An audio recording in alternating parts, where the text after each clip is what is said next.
We are taking your net realisable value method, तो net realisable value method से क्या करना है, हमें जॉइंट कॉस्ट को अपोर्शन करना है रेस्पेक्टिव प्रोडक्ट्स में। तो इसको कैसे करा जाता है वो देखें। नेट रियलाइजेबल वैल्यू का मतलब यहाँ पर क्या होने वाला है, नेट रियलाइजेबल वैल्यू का मतलब है, देखिए अभी तक आपने पूरा एक प्रोसेस समझा है कि एक हमने रॉ मटेरियल लिया, उस पर प्रोसेस हुआ, ये जो प्रोसेस है इसको हम बोलते हैं जॉइंट कॉस्ट। इसके बाद से क्या हो गए, प्रोडक्ट्स में सेपरेशन हो गया है, प्रोडक्ट ए और प्रोडक्ट बी आ गया है।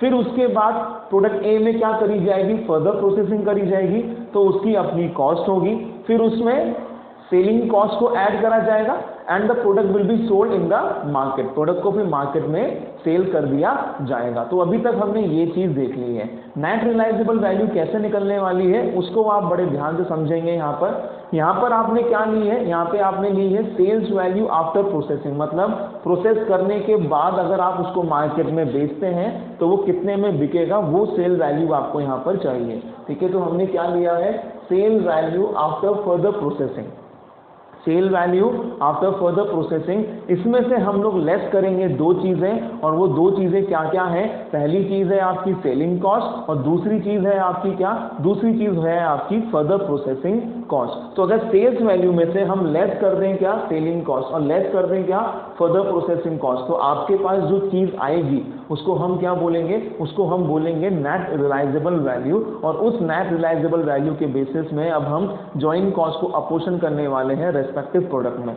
तो कैसे होगा ये, आइए इसके रेस्पेक्ट में हम लोग एक एग्जांपल लेते हैं। चलिए, प्रोसेस हुआ है, जॉइंट कॉस्ट कितनी है, 64,500 की आपकी जॉइंट कॉस्ट आई है। यहाँ पर आपके पास अब दो प्रोडक्ट आ गए हैं, प्रोडक्ट ए और प्रोडक्ट बी।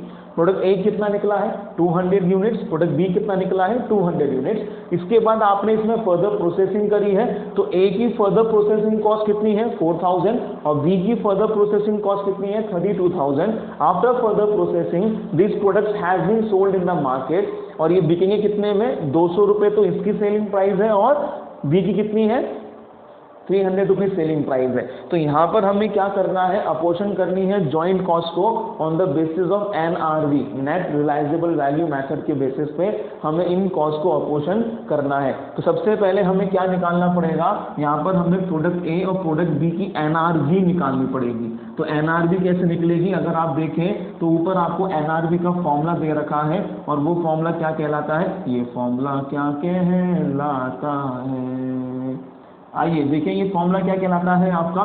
सबसे पहले हमें क्या चाहिए जी, हमें तो चाहिए sale value after further processing, further process करने के बाद इनकी सेल वैल्यू कितनी है, तो मालिक फर्दर प्रोसेस करने के बाद ये 200 का बिकेगा। अच्छा, तो 200 यूनिट्स पूरी की पूरी 200 की, तो कितना हो जाएगा ये आ गई है आपकी सेल वैल्यू कितने की जी 40,000 की। फिर अगर हम बात करें बी की, तो बी कितने का बिकेगा, बी जो है वो पूरे 200 यूनिट्स बिकेंगे, और इसके कितने यूनिट्स बिकेंगे जी 300, तो ये कितना हो जाएगा 60,000 हो जाएगा। चलिए इसमें से अब हम लेस कर देंगे क्या, सेलिंग कॉस्ट। सर इस क्वेश्चन में तो सेलिंग कॉस्ट है ही नहीं, अगर नहीं है तो फिर कुछ भी लेस नहीं करेंगे। फिर इसमें से आप लेस कर दें फर्दर प्रोसेसिंग कॉस्ट। क्या फर्दर प्रोसेसिंग कॉस्ट है क्या, अरे हाँ फर्दर प्रोसेसिंग कॉस्ट तो है, वो कितनी है 4,000 एंड 32,000। तो ये जो आपके पास आया है इसको हम क्या बोलते हैं जी, इसको हम बोलते हैं आपका NRV। 40 - 4 36,000, 60,000 - 32 28,000। तो इसके बेसिस पे अब क्या होने वाला है, इस NRV के बेसिस में अब जॉइंट कॉस्ट के टुकड़े होंगे। तो अगर हम बात करें जॉइंट कॉस्ट की, तो जॉइंट कॉस्ट कितनी है जी 64,500। तो ये डिस्ट्रीब्यूट होगी ए और बी में, अपोर्शन होगी किस रेशो में 36:28 के रेशो में, ये ए और बी में क्या हो जाएगी, अपोर्शन हो जाएगी। ठीक है, तो अगर आप इसको करेंगे तो कितना आएगा, ये आपका आ जाएगा 36281, और ये आपके पास आ जाएगा कितना 28219। ठीक है जी। तो ये हमारा हो गया है कौन सा मेथड, ये हमारा हो गया है नेट रियलाइजेबल मेथड, बड़ा ही सिंपल मेथड है। चलिए अगली बात हम बढ़ते हैं किसके लिए, नेक्स्ट है हमारा रिवर्स कॉस्ट मेथड। सॉरी ये तो बहुत डिफिकल्ट होगा, अरे सबसे सिंपल ये वाला है, ये बिल्कुल लॉजिकल चीज बोल रहा है मालिक, ये क्या बोल रहा है, ये आपसे बिल्कुल लॉजिकल चीज बोल रहा है। ठीक है, कैसे, देखो जी, क्या एक प्रोडक्ट की अगर मैं बात करूं तो वो कैसे हो रहा है, उसमें जॉइन कॉस्ट का कुछ पोर्शन आ रहा है, फिर उसमें अपनी फर्दर प्रोसेसिंग कॉस्ट लग रही है, और फिर उसमें सेलिंग एक्सपेंसेस, मतलब ये क्या हो गई उसकी, ये हो गई है उसकी टोटल कॉस्ट, ये क्या हो गई उसकी, ये हो गई उसकी टोटल कॉस्ट, ये हो गई उसकी टोटल कॉस्ट। अगर टोटल कॉस्ट में मैं ऐड कर दूं तो वो क्या हो जाएगी, मेरी सेल्स हो जाएगी। अरे हाँ या ना, वो क्या हो जाएगी, आपकी सेल हो जाएगी। आप इस बात को बड़े ध्यान से समझें, ये क्या बोल रहा है, portion of join cost plus further processing cost plus selling expenses, तो ये क्या हो गई आपकी, ये हो गई आपकी टोटल कॉस्ट। इसमें अगर आप प्रॉफिट ऐड करो तो वो क्या हो जाएगा आपका, वो हो गई आपकी सेल्स आफ्टर फर्दर प्रोसेसिंग। अरे बोलने का, हाँ जी सर, ये क्या हो गई आपकी सेल्स आफ्टर फर्दर प्रोसेसिंग। इसमें एक चीज दिख रही है क्या, वो क्या, अगर इस सेल्स में से मैं प्रॉफिट लेस कर दूं, अगर इस सेल्स में से मैं सेलिंग एक्सपेंसेस लेस कर दूं, अगर, मतलब कि क्या कहना चाह रहे हो सर आप, अरे बाबू अगर मैं ये सारी चीज को उठा के यहाँ पर लिख दूं तो क्या हो जाएगा, वो हो जाएगा sales minus profit minus selling expenses minus further processing cost, तो बचेगा ही क्या, फिर बचेगा ही क्या उसमें, पोर्शन ऑफ जॉइन कॉस्ट। तो आप किसी भी प्रोडक्ट का respective portion of join cost आपका ऑटोमेटिकली निकल जाएगा। कौन से मेथड से, इसको हम बोलते हैं रिवर्स कॉस्ट मेथड। क्या बोलते हैं इसको हम बोलते हैं रिवर्स कॉस्ट मेथड। सर हमें ऐसे समझ में नहीं आया, आप तो हमें इसको एग्जाम्पल से बताइए। मैंने कहा जी आइए, बिल्कुल आइए, इसको एग्जाम्पल से समझते हैं हम लोग। तो मैंने कहा कैसे, यहाँ पे आपको एग्जाम्पल दे रखा है, जॉइन कॉस्ट दे रखी है इसकी कितनी, 37,500, और बोला गया है प्रोडक्ट ए और product B, sale value after further processing कितनी है 50,000, प्रोडक्ट बी में कितनी है 80,000, प्रॉफिट कितना दे रखा है 10% 20%, किस पे है, सेलिंग प्राइस पे है आपका। ठीक है, सेलिंग एक्सपेंसेस कितने हैं 5% एंड 5%, फर्दर कॉस्ट कितनी है 25,000 और 40,000। क्लियर है ये, हाँ या ना।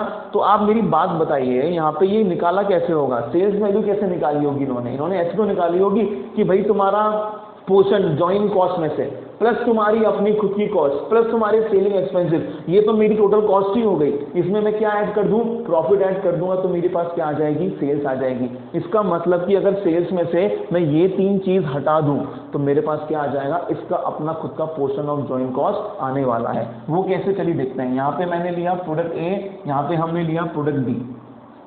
ओके सर, ठीक है जी, हमने यहाँ पे लिए क्या, sale value after further processing.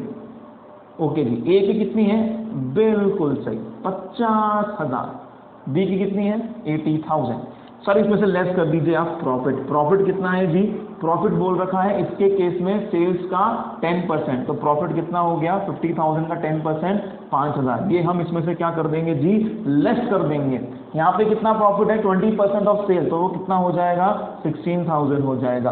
अरे वाह, फिर हम लेस कर देंगे यहाँ से selling expenses. Sir selling expenses कितना दे रखा है, सेलिंग एक्सपेंसेस दे रखा 5%। सर 5% किसका, ये है सेलिंग एक्सपेंसेस, तो सेल्स के ही होंगे ना। ठीक है, तो 50,000 का 5% 2500, 8,000 का 5% 4,000, और इसमें से हम लेस कर दें अगर क्या, फर्दर प्रोसेसिंग कॉस्ट, वो कितनी दे रखी है जी, इसकी हो जाएगी 25,000 और इसकी हो जाएगी 40,000। तो अगर हम इसमें से ये लेस कर देंगे तो हमारे पास ऑटोमेटिकली क्या आ जाएगा, इनका अपना पोर्शन, किसमें, जॉइन कॉस्ट में। ठीक है जी, 80,000 minus 60,000, this will give you 20,000। और अगर हम इधर बात करें तो 25 30 गया, बचा कितना 30, इधर आ जाएगा आपका 17,500। आप ऐड कर लें इन दोनों को, अगर आप ऐड करेंगे तो कितना आ रहा है 37,500, और आपकी जॉइन कॉस्ट भी कितनी है 37,500 की। ठीक है, तो ये है आपका कौन सा मेथड जी, इस मेथड को हम बोलते हैं रिवर्स कॉस्ट मेथड। सर इसमें और इसमें कोई डिफरेंस है क्या, हाँ है। नेट रियलाइजेबल वैल्यू में आपने यहाँ से प्रॉफिट लेस नहीं करा था, पर यहाँ से आप प्रॉफिट भी लेस कर रहे हैं, अदरवाइज तो वो सेम ही है पूरा, ठीक है। बस यहाँ से आपने प्रॉफिट लेस नहीं कराया और यहाँ पर आप प्रॉफिट भी लेस कर रहे हैं, ठीक है। इसके बाद हमने एक मेथड आपसे बोला था सर्वे मेथड। सर्वे मेथड जो है वो आपका यूज में नहीं आता है बिल्कुल भी, तो सर्वे मेथड के रिस्पेक्ट में हमें कुछ पढ़ने की जरूरत नहीं है। पर हाँ, यहाँ पर एक नया मेथड और है, और उस मेथड का नाम क्या है आपका, कांस्टेंट ग्रॉस मार्जिन मेथड, ठीक है जी। क्या नाम है इसका, इसका नाम है कांस्टेंट ग्रॉस मार्जिन मेथड, ठीक है। सबसे पहले इसमें हमें क्या करना होगा, first of all we have to calculate constant percentage of profit. सबसे पहले हमें यहाँ पर एक कांस्टेंट परसेंटेज ऑफ प्रॉफिट को कैलकुलेट करना होगा, और फिर हमें क्या करना होगा, रिवर्स कॉस्ट मेथड यूज करना होगा, ठीक है। ये ऐसे समझ में नहीं आएगा, एक क्या करते हैं हम इसके रेस्पेक्ट में एक क्वेश्चन करते हैं। तो मैं यहाँ पे आपके लिए क्वेश्चन लिख देता हूँ, ये हो गया हमारा प्रोडक्ट ए, ये हो गया हमारा प्रोडक्ट बी, ठीक है। इसके रेस्पेक्ट में आपको क्या दे रखी है, सेल वैल्यू दे रखी है, कब की दे रखी है, आफ्टर फर्दर प्रोसेसिंग की सेल वैल्यू दे रखी है 50,000 एंड 80,000। तो ये कितना हो गया जी, ये हो गया 50,000, ये कितना हो गया जी, ये हो गया 80,000। यहाँ पे आपको दे रखे हैं क्या, सेलिंग एक्सपेंसेस, कितने कितने दे रखे हैं, 5%, 5%। तो ये हो गए आपके सेलिंग एक्सपेंसेस 5% एंड 5%, और इसके साथ आपको दे रखी है फर्दर कॉस्ट। फर्दर कॉस्ट कितनी कितनी दे रखी है, 25 एंड 40।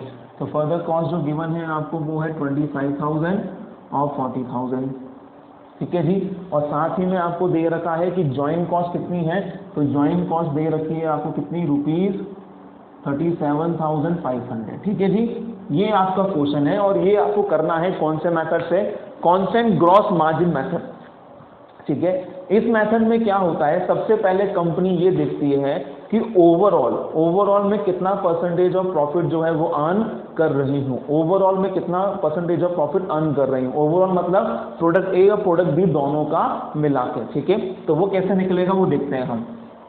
देखिए, कंपनी को टोटल सेल्स कितनी हो रही है, सेल्स आफ्टर फर्दर प्रोसेसिंग, तो 50,000 प्लस 80,000, ठीक है जी।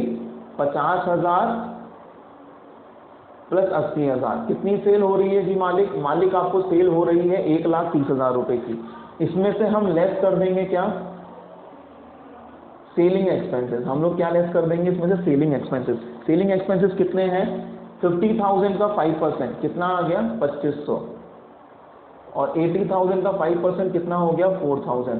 तो सेलिंग एक्सपेंसेस आ गए आपके 6,500 के, ये क्या हो जाएंगे, इसमें से लेस हो जाएंगे।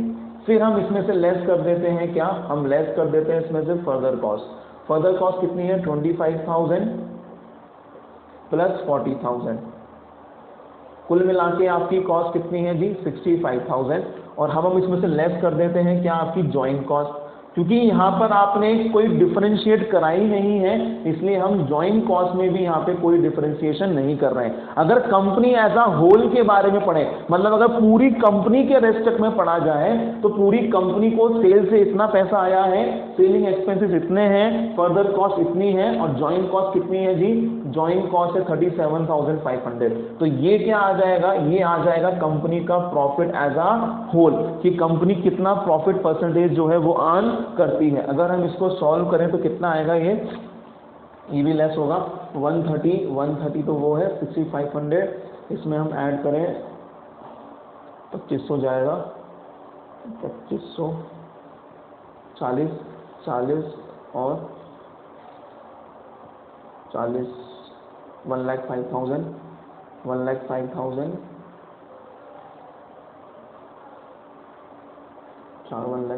1,09,000 तो कॉस्ट हो गई। ये टोटल आ रहा आपका 1,09,000, 130 minus 1,09,000 will give you profit of कितना, 21,000। तो आपका प्रॉफिट कितना आ गया जी, आपका प्रॉफिट आ गया है 21,000 का। अब हम यहाँ पे क्या निकालेंगे, अब हम यहाँ पर एक कांस्टेंट परसेंटेज निकालेंगे कि कंपनी कितना अर्न करती है। तो कांस्टेंट परसेंटेज ऑफ प्रॉफिट अगर हम निकालें तो वो कितना निकलेगा, वो निकलेगा 21,000 डिवाइडेड बाय सेलिंग प्राइस, वो कितनी है, 1,30,000 इंटू 100। तो ये कितना हो जाएगा आपका, 21,000 डिवाइडेड बाय 1,30,000 इंटू 100। ये आ रहा है आपका कितना आ गया, ये आपका आ रहा है 16.1538%। कितना आ रहा है, इतना ही आ रहा है, 16.1538% आपका ये आ गया। अब आपके पास क्या देखिए, अब ये जो आपका क्वेश्चन है ना, ये अब कैसे हो जाएगा, ये अब रिवर्स कॉस्ट मेथड जैसा हो जाएगा। कैसे सर, यहाँ पर आपकी सेलिंग प्राइस कितनी कितनी हो गई, 50,000 और 80,000, ठीक है। प्रॉफिट जो हो गया आपका वो कितना हो गया जी, प्रॉफिट हो गया सेल्स का 16.1538%, 16.1538%, ठीक है जी। तो अब आप देखिए क्या इस क्वेश्चन में और इस क्वेश्चन में कोई फर्क है, अब नहीं, सेम ही है। यहाँ पे बस प्रॉफिट की रेट आपको दे रखी थी 10 और 20, और यहाँ पे आपके पास कितनी है, एक कांस्टेंट रेट हमने निकालनी है, ठीक है। तो यही है आपका कांस्टेंट ग्रॉस मार्जिन मेथड। सबसे पहले आपको क्या निकालनी है, एक कांस्टेंट परसेंटेज निकालनी है, और उसके बाद आपको क्या यूज करना है, after that you have to use your reverse cost method. फिर आपको रिवर्स कॉस्ट मेथड यूज करना है। तो अब हम रिवर्स कॉस्ट मेथड यूज करेंगे, और उसके बेसिस पे क्या निकल जाएगा, अपोर्शनमेंट निकल जाएगा कि जॉइंट कॉस्ट में से ए का पोर्शन कितना है और बी का पोर्शन कितना है। तो यहाँ पर हमने अपोर्शनमेंट जो है वो सीख लिया है, हमारा यहाँ पे अपोर्शनमेंट खत्म हो गया है, ठीक है जी। तो यही हमारे क्वेश्चन से सारे अपोर्शनमेंट को लेके